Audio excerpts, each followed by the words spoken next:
Next on West Side Stories, now that the coronavirus is in Michigan, we'll show you how GVSU is planning to cope with a potential outbreak on campus. And Joe Biden won big in last Tuesday's Democratic primary. We'll show you why Michigan has become so important in presidential politics. And why is Lake Michigan Drive such a magnet for car crashes? Stay with us as we explore cars, speed, and cell phone use on M45. All coming up on West Side Stories. West Side Stories is produced by students from the Multimedia Journalism program at Grand Valley State University. Support also comes from the School of Communications. Inspiring thought, perfecting practice.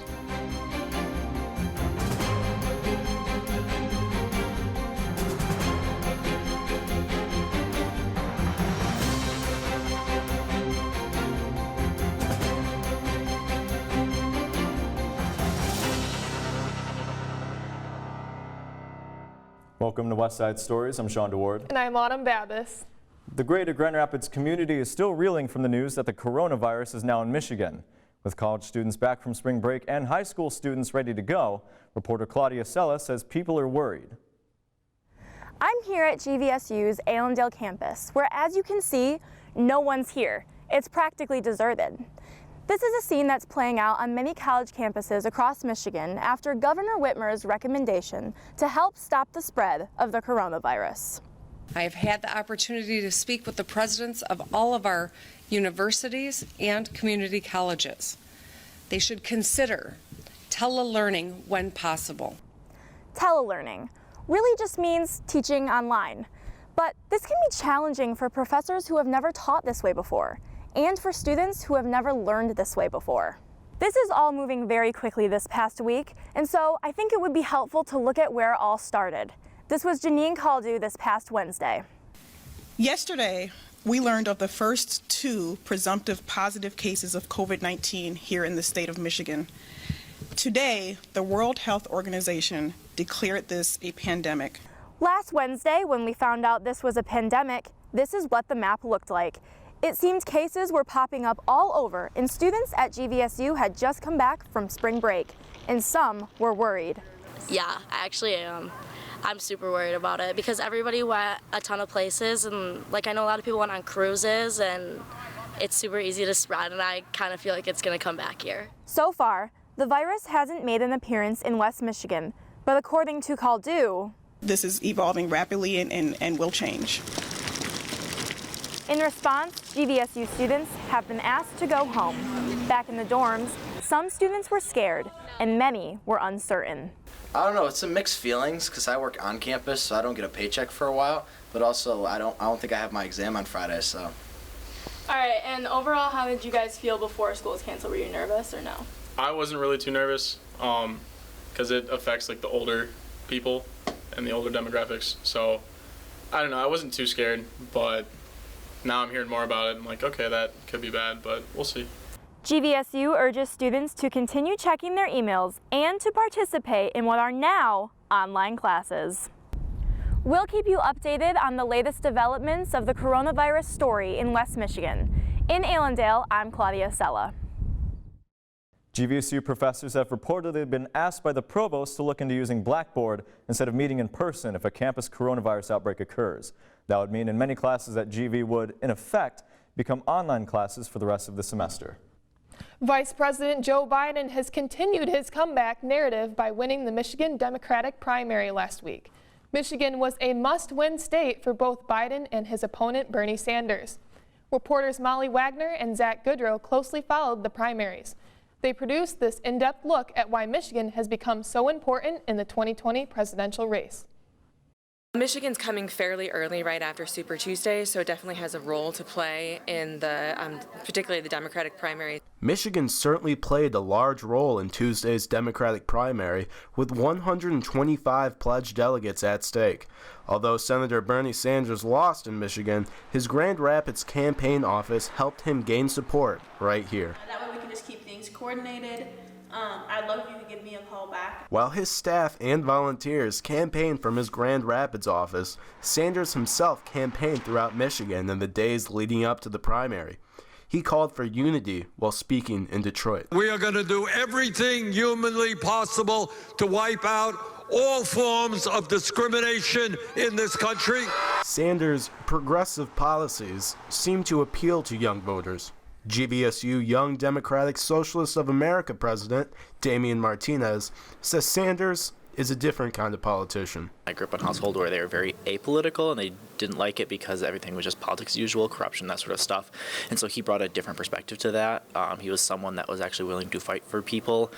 These young Democrats say they've been working with the Grand Rapids movement to get Sanders elected.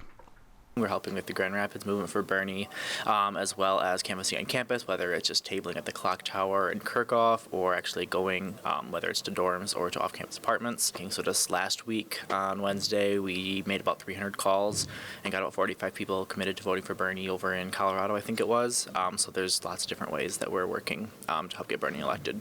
Before dropping out of the race, former Mayor Mike Bloomberg also opened up a Kent County office. Former Bloomberg field organizer Evan Dillon emphasizes the importance of Grand Rapids in the battle to win the election. Yeah, I think both in the primary and in the general election, Kent County is going to be vital. This election is going to come down to a few battleground states, whether it's Pennsylvania, Wisconsin, Florida, Ohio, and I think most specifically Michigan. With 16 electoral votes, Michigan is necessary if Democrats want to win the Oval Office in November. It's vitally important that we seize this opportunity to stop Donald Trump from getting 4 more years, but that starts in March. It starts in the primary. Every candidate has argued why they should be the nominee for the Democratic Party. Voters not only vote for policies, but also for the candidate with the best ability to beat President Trump. This is no time to take a risk. We need our strongest candidate.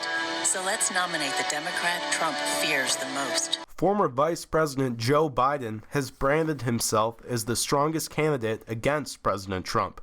His strong performance on Super Tuesday showed that this argument could be working.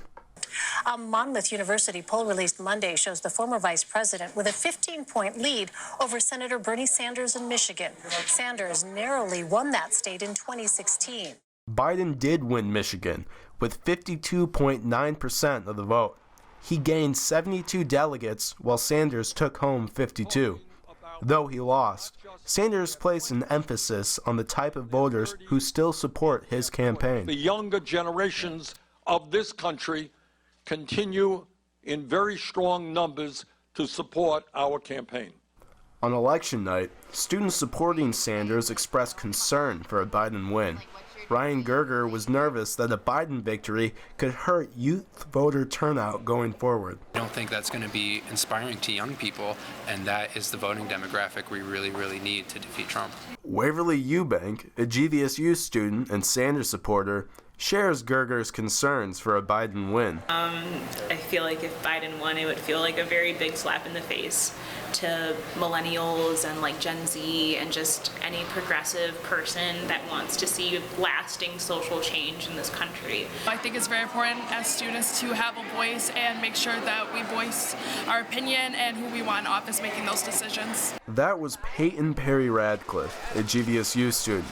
She was helping fellow students register to vote at a voter registration drive on campus. These students have a huge impact because we're obviously like the future of our nation, and it's very important because some of us students may decide to go into the political field, so it's very important that we learn now to develop the skills to put the right people in office or the people that we want to make the decisions that we want. According to the Pew Research Center, 1 in 10 eligible voters will be from Generation Z.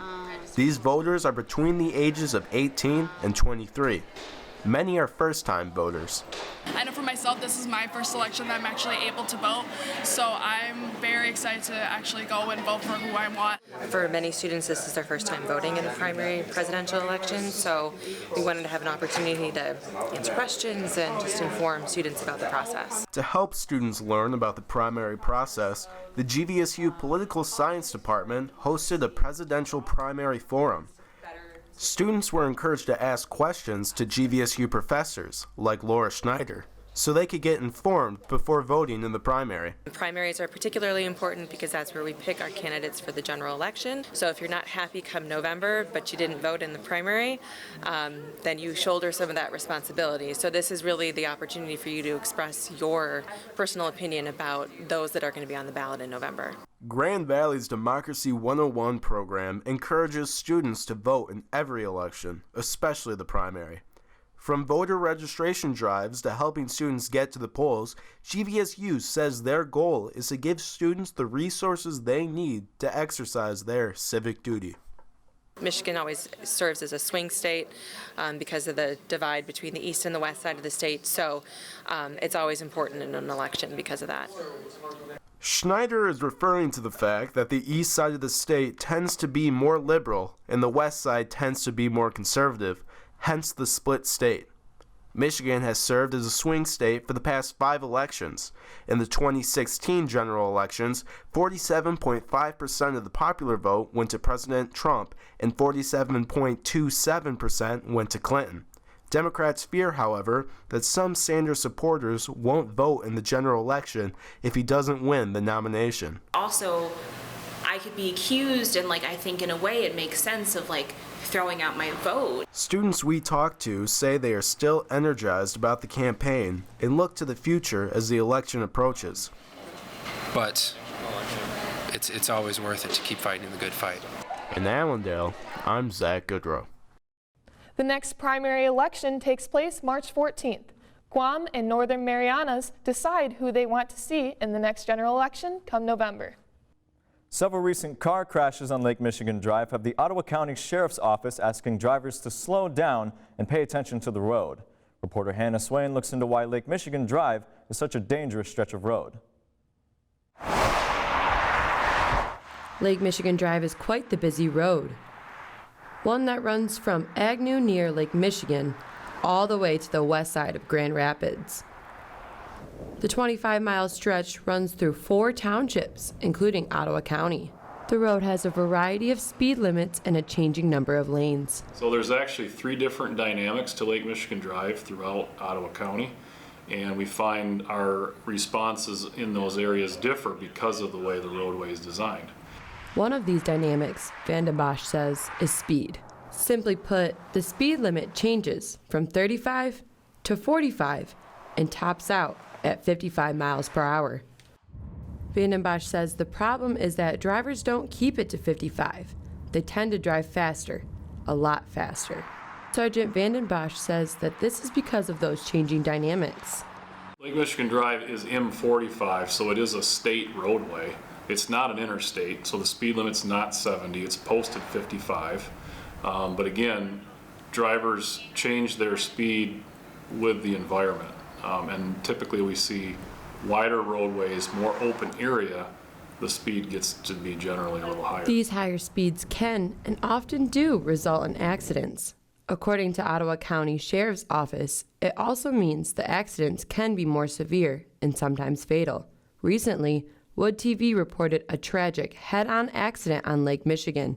Excessive speed is being investigated as a possible cause for the February 19th accident.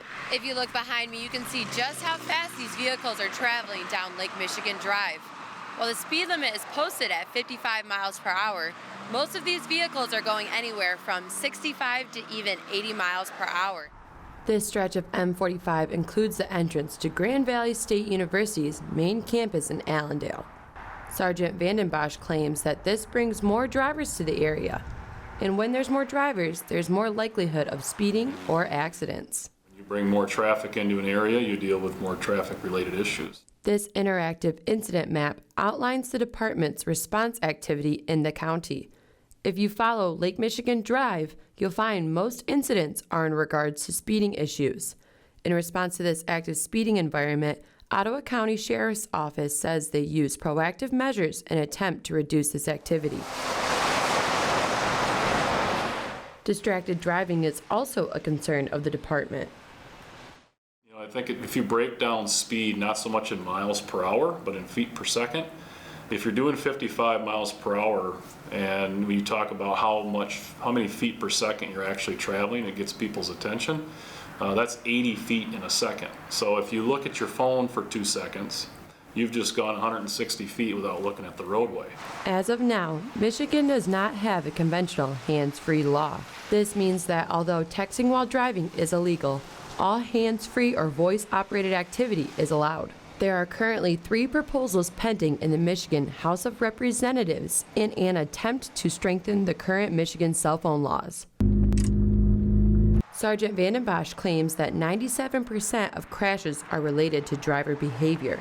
While Lake Michigan Drive may have changing dynamics that make for an interesting drive, drivers should take the necessary steps to remain safe. This stretch of roadway sees a lot of traffic. And yes, there is a speed problem out there. It's not just speed. It's people just need to, pay attention to what they're doing behind the wheel. Next time you find yourself traveling on Lake Michigan Drive, think what you can do as a driver to make this road a safer place to travel on. I'm Hannah Swain on Lake Michigan Drive. The National Highway Traffic Safety Administration says that car crashes are the #1 cause of death for teenage drivers. The Ottawa County Sheriff's Office is asking all drivers to slow down and stop using your cell phone while driving. Beer Month has just ended in Grand Rapids. I stopped at a couple local breweries to get the scoop on different ways people celebrate these happy times. For us around here, it's 12 months a year, 365 days a year. Beer Month is wrapping up in Grand Rapids, also known as Beer City, USA. The month featured several drink specials at nearly 43 breweries across the area. People from all over traveled to Beer City to enjoy savory craft beers and listen to live music. Founders Brewing Company is the largest brewery in the state of Michigan, according to the Detroit Free Press. Founders opened their doors in 1997. They join in on the celebration every year. Grand Rapids is Beer City, USA.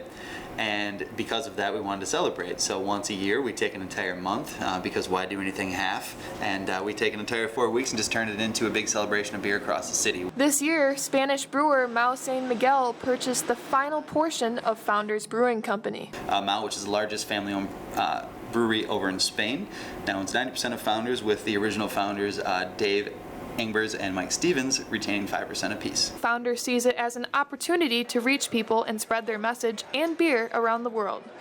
Now I get to meet a bunch of cool people from Spain that come over. We have the opportunity to hit everybody in the entire world, and we have a huge machine behind us showing us, how to get our message out there further. During Beer Month, Founders has several special deals on their food, including their famous Dirty Brisket sandwich. Founders uses their deals as a way to get people excited and participating. So that is a whole mound of brisket piled high with a habanero barbecue sauce, a black garlic aioli. Along with food specials, SAS says Founders tries to create an affordable price for their customers with drink specials throughout Beer Month. According to SAS, popular beers include their all-day IPA, Solid Gold, and Rubaeus. All the time there's a $3 tap with great beers that you can try at a more approachable price. And then we just have our tap list going crazy right now. During Beer Month, Sounds of Beer City happened, which featured live music and multiple beer-centric events at Grand Rapids craft breweries. Many local breweries present a regular schedule of live music events and host their own music festivals to keep the atmosphere lively. According to Experience Grand Rapids, sales skyrocketed in the past month for breweries. They saw a large increase in sales from people coming to just be a part of the celebration to people coming from out of state to experience it. Beer Month is something that generates folks coming in from all over the country. We get people that charter whole groups from places like California, Florida. It's an outstanding opportunity to come up here and warm up with a beer in our tap room. New Holland Brewing, the Knickerbocker, another brewing company in Grand Rapids, reeled people in for Beer Month with their new tasting room, according to manager Mark Reed. The room over on the far side is called Stop and Taste, and we don't have a TV in there or any of the music because it's kind of a way that people can kind of sit down and get to know each other without being distracted by different medias. Reed says they try to create an atmosphere where their customers can connect with each other while enjoying a drink, pizza, or appetizer. The lights are dim and there is a warm feeling from the wood tables to the fireplace outside. And it's also a nice meeting place that people can get together, enjoy some of our food and beverages, and like I said, it's got some nice airy ambience to it. Reed says the Knickerbocker had loads of specials during Beer Month that people were able to come and take advantage of. This month we're focusing on, we have a new can release of Poets Brunch, which is a breakfast stout, which has been very well received, and then we just came out with our Light Point. Reed says Dragon's Milk has also been another successful beverage for the Knickerbocker. You can see this from their metal dragon that greets you right as you walk through their doors. Another release of our Dragon's Milk Triple Mash. Right now we have our Dragon's Milk, which is a rum barrel infused Dragon's Milk. If you enjoy rum or if you like rum forward drinks, it's been very popular with that crowd. The Knickerbocker's target audience for sales is people aged 21 to 35. Since I grew up here, has really become a city of the young. According to Reed, Beer Month boosts sales immensely for the Knickerbocker. He says they saw a large percentage of their sales coming from college students. I think obviously with Grand Valley being just down the way here and then we're down the hill from the Medical Mile, we certainly, I think a lot of the people that come in and enjoy our food and enjoy our beverages here come from those two areas. Next year, Grand Rapids will be celebrating their 5th year of Beer Month, continuing to focus on their award-winning craft breweries. In Allendale, I'm Autumn Babbis. You can become a Beer City Brusader year-round by visiting at least 8 breweries to earn an official Beer City Brusader t-shirt. For more information on Beer Month, please visit their website. WGVU helps us produce Westside stories, but WGVU also produces online content for West Michigan. Here's a sample of what they're doing in the community. Check it out. Grand Rapids, Michigan is a very white city. The white gaze is everywhere. When I have my colorful braids in or when I'm out brunching with my creatives, we get lots of stares, we get lots of looks. We get lots of puzzled looks. We're just living our best lives. In the heart of an ever-evolving and ever-gentrifying Grand Rapids, women of color are pushing to create a professional and emotional supportive network. So who are these women of color who have carved a space they call For Us, By Us? I am from Grand Rapids, born and raised. I'm a Blodgett baby, and I grew up on the southeast side. I lived in Kentwood. I went to NHA schools, Excel Charter Academy. Grand Rapids girl through and through. And I am the founder of Women of Color Creatives and one of 600 plus women in leadership roles. Spaces made by and for people of color are not new. In 1895, the Phyllis Wheatley Club started in Buffalo, New York, and was founded by a social worker from Chicago, after Buffalo women were concerned with the negative racial stereotypes that dominated press coverage of the African American community. Yet, social spaces for women of color, like Women of Color Creatives Grand Rapids, where women have a chance to connect, share knowledge and resources, and build relationships, remain extremely rare in Grand Rapids, Michigan. I was just looking for a place that I could talk to people and find sisterhood outside of my own sister.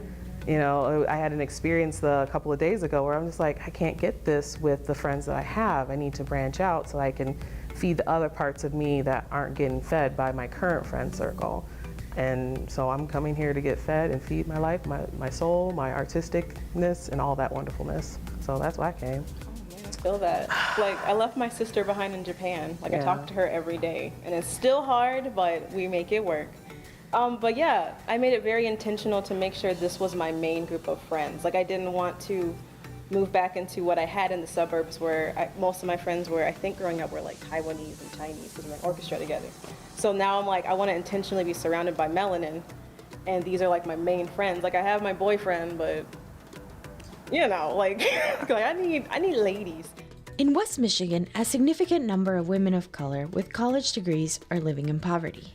According to a study done by the W.K. Kellogg Foundation Fellows Shannon Cohen and Pat Sosa Verdine. The study concludes that in West Michigan, women of color are not given the title or the wage compensation for the work they're asked to do. So for Women of Color Creatives Grand Rapids, the solution to that is fostering a space for themselves where they share resources and support. I think to me, a space that is for us, by us, is a space where we feel free to express ourselves, where we feel that we don't have to explain ourselves, where we don't have to perform our racial identities for people, and we can just enjoy each other's company and work together, and I think that's what that means to me. A space that doesn't have the white gaze is a space where we feel comfortable and where we can feel free to be ourselves of all of our different racial identities and backgrounds and not feel that pressure to answer questions or be the person who speaks on behalf of all of us. What Women of Color Creatives Grand Rapids is, in addition to catering to women of color, is the privilege of connections. It's like we have created our own sense of majority. Like when we create our spaces, we are the majority. Boom. And it's like acknowledging like we're here and we exist and there's a group like this for women of color and that can help empower women of color, because a lot of women or young girls of color don't have something like this where they can lean on for mentorship and get the help that they need in other areas. And it's more of like this supportive group that exists, and it's like we exist, we're here, and we're strong and courageous women who want to make a change. For WGVU News, I am Michelle Jokish-Polo. Special thanks to WGVU for this segment in today's show. If you'd like to see more, visit their YouTube channel at youtube.com/WGVU35. Well, that wraps up this week's show. I'm Autumn Babbis. And I'm Sean DeWard. Thanks for watching, and we'll see you next week. West Side Stories is produced by students from the Multimedia Journalism program at Grand Valley State University. Support also comes from the School of Communications, inspiring thought, perfecting practice.